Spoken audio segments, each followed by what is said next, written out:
60 years, Richard Demarco has been Scotland's great cultural figure for avant-garde art. He founded the Traverse Theatre in the early 1960s.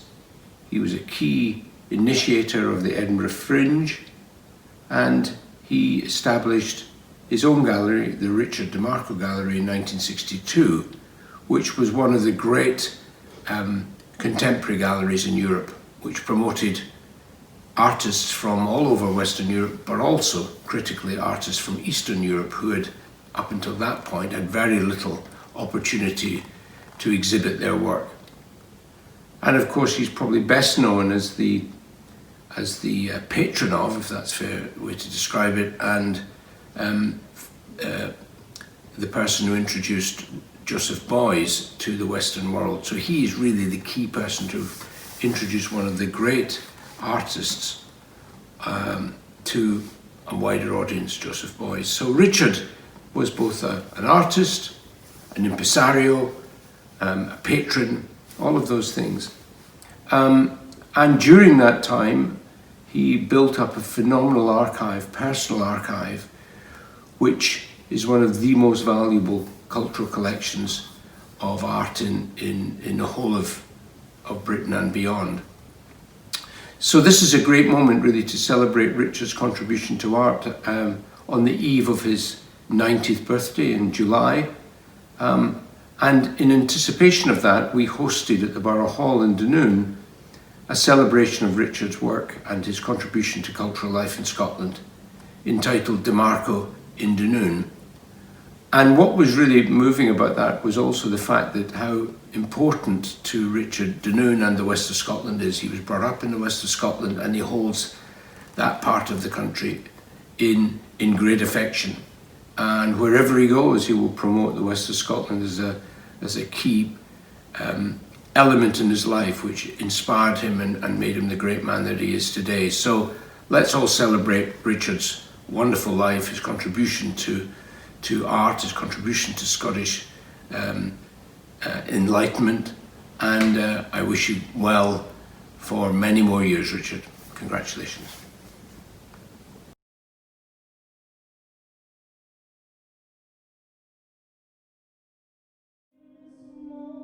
You can understand how important Dunoon is in my mind. It's the most important place in Scotland for art. At this moment, it is questioning the function and purpose of something called the Scottish National Gallery of Modern Art. I regard this building as something so powerful that has altered the meaning of the Scottish National Gallery of Modern Art, because they have somehow not managed to pay homage to Joseph Beuys at this time. And you are. Now, who was Joseph Beuys? Some of you might find that he is an unknown figure. But there are many people in the world who regard him as the most important figure since Picasso, the most powerful image maker, the most powerful thinker. But I am here to tell you that he wasn't just in the world of art. He was in a much bigger world. And the reason I brought him to Argyll and Bute, I dragged him away from Edinburgh as soon as I could, because I knew it was the wrong place for him. I didn't take him to the National Gallery of Modern Art. I took him to the shores of Loch Awe. And he came here via the moor of Rannoch. And I promised him that he would almost immediately on his arrival experience that part of Europe which is at the very, very center of what it means to be European. You have someone here who is your local Member of Parliament. Mike is how I refer to him, Mike Russell. He has a task of somehow identifying the future of Scotland with the future of Europe. Well, for me, it's a ridiculous situation, because this is the very heart of Europe. It's not Scotland. Forget about that. That's a recent idea. In fact, at one time, this was the very northernmost point of the frontier of the Roman Empire, when Rome unified the whole of Europe. And there was a wall built by the Emperor Antoninus Pius to define the ultimate limit of the empire. And it linked the two rivers, the two estuaries, the Clyde with the Forth. You all know that, don't you? Well, you must understand, I have a camera, a very cheap camera. And like Michael Russell, I use it in a strange way, because I don't take photographs. I'm not interested in taking photographs. You know, expensive camera, getting the thing right and all that kind of stuff, and making the thing look beautiful. I'm not interested in that. My job, because time passes at such a speed, is to contribute another dimension to my encounter with a great human being. I've had the privilege of dealing with at least half a dozen geniuses. I talk about people like Ian Hampton Finlay, or in this country, Hugh McDermott. I talk about Beuys, I mean, genius of geniuses. And I realized he was the answer to Andy Warhol, who turned the art into money. And art is not about money. Art is about how you express your love. Every soldier in the trenches of the First World War was writing love letters. These letters were nearer to love letters than anything else, to their mothers, to their family, to the beloved person. Because they were at a point of deadly seriousness. It was not for fun that they were there.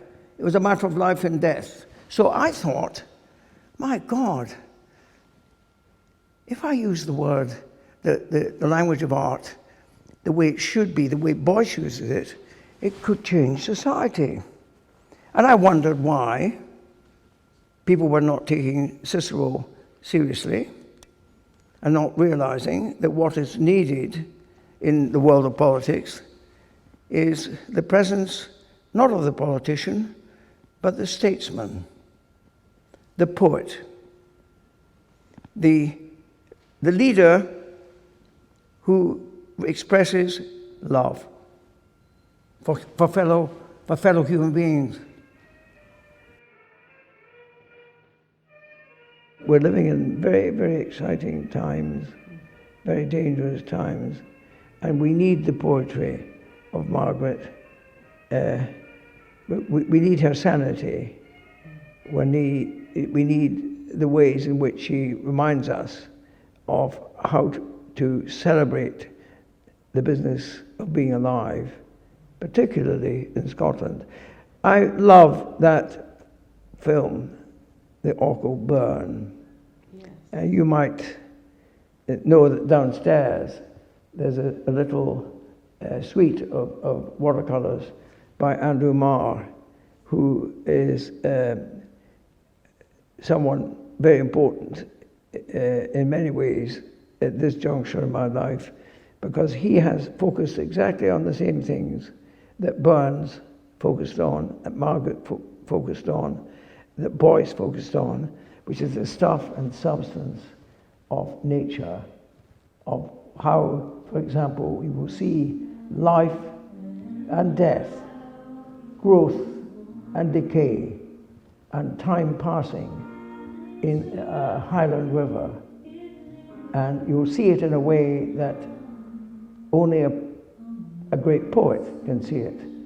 But the gift is, it's given to us because the poetry exists. The film is a masterpiece, and I'm so glad you got it. And here's where I choose, and here's where I choose, and here's where I choose.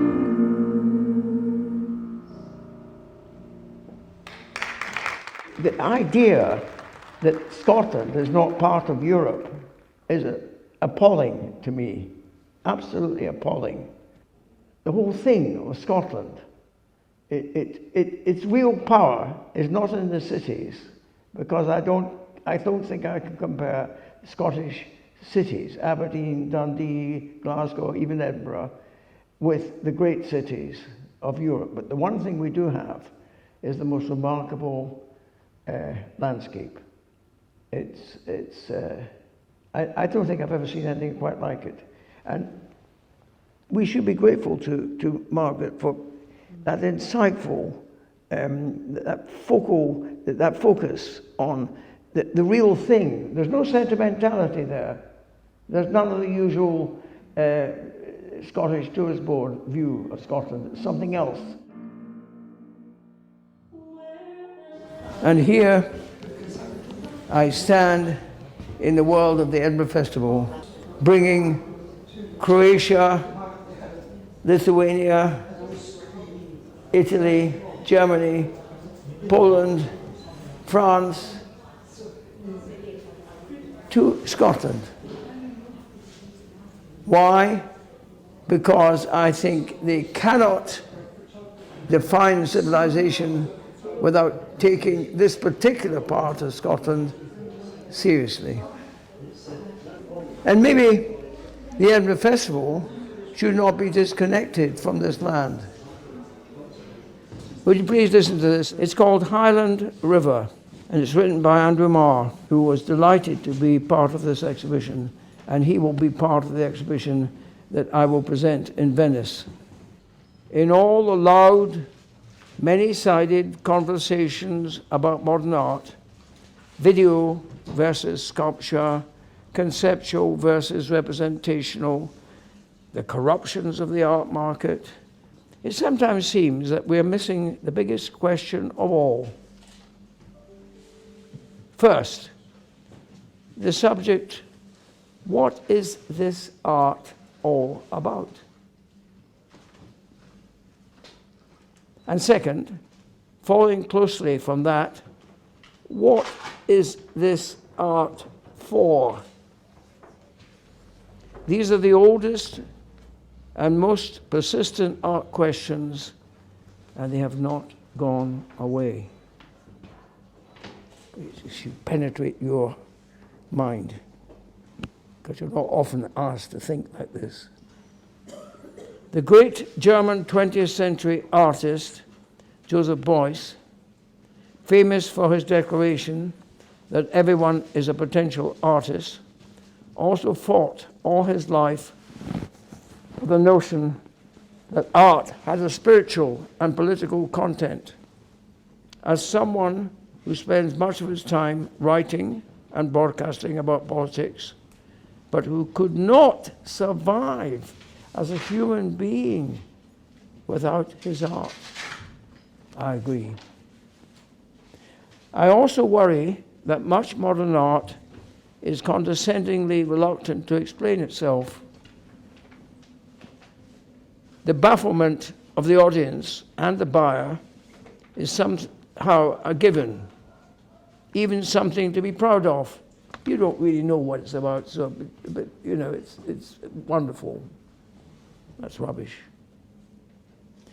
As somebody who spends most of his time trying to communicate, I profoundly disagree.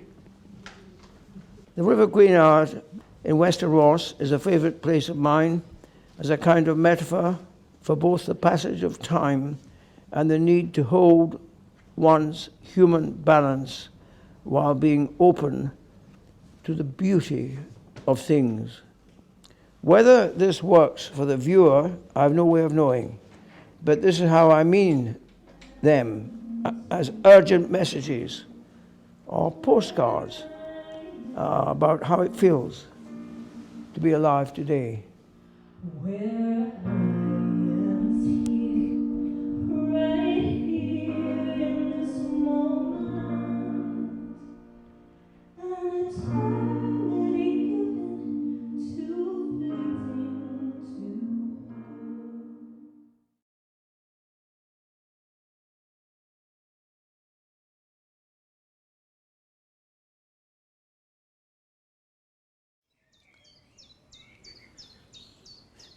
go. Last year, the year 2019, was a very special year because somehow or another it gave me the opportunity to link the shorelines of the Firth of Clyde, the world I identify with the city of Glasgow, and the small town of Largs, where I spent the first years of the Second World War, with Venice. Isn't that strange? Because the light on the waters of the Firth of Clyde sparkles in a very special way. It's a kind of shimmering golden light that I associate with the Venice Lagoon. And so when I was given the opportunity to place the Demarco archive as an exhibition in the beautiful space of the Burgh Hall Art Centre in Dunoon, it struck me that I was being given a chance to express my love for the Celtic world,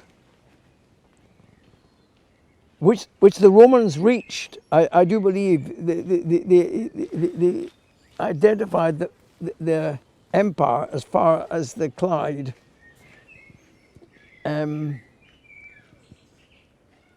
And I'm thinking, why not link whatever I think of as Italy and Italian culture with the culture of Scotland defined on its west coast?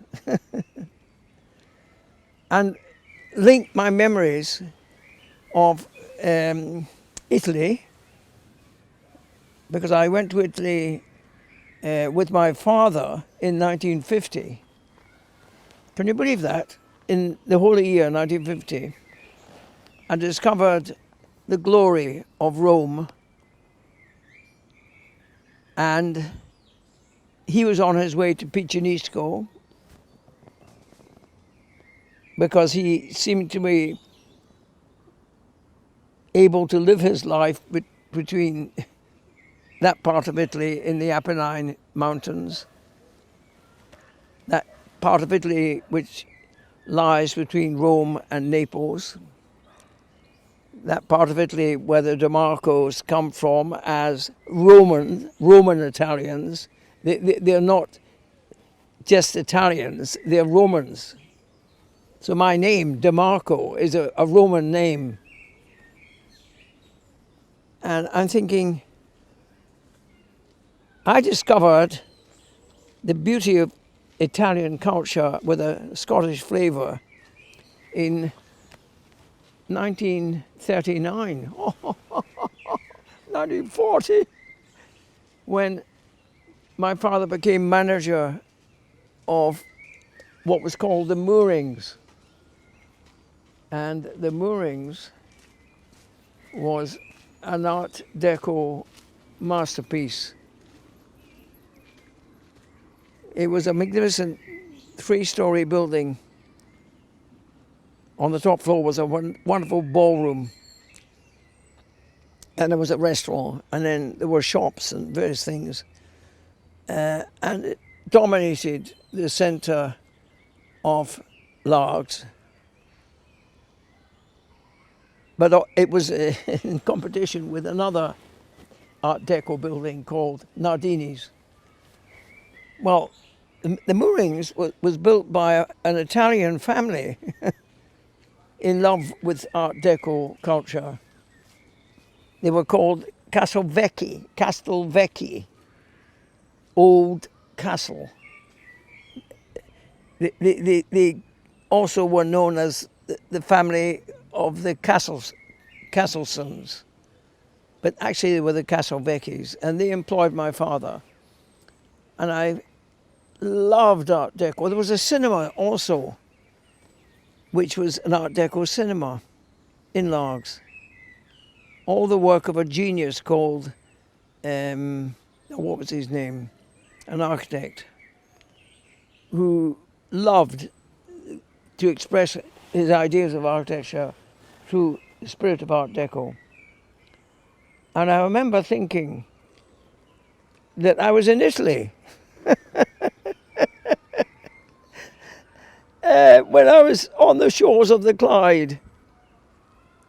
It was a world, of course, where Glasgow was at the heart and centre of a great industry, the shipbuilding industry. And the products of that industry were some of the most magnificent examples of Art Deco design the world has ever seen. I'm thinking of the Queen Mary, the Queen Elizabeth. I'm thinking of the wonderful ships that were built on the Clyde. But anyway, the waters of the Clyde were different from the waters of the River Forth because they were all about a western sky and a western sunset and a western dawn. And I remember thinking when I went to Italy for the first time that Scotland, the Scotland that I discovered on the Clyde coast, was the nearest thing to my experience of Italy. So what I did was I put the exhibition on in Dunoon, and I think it was a very beautifully designed exhibition because the space seemed to welcome the Demarco archive. It's as if the space was specially made for the archive. And I thought, what an opportunity I have to link it with Venice.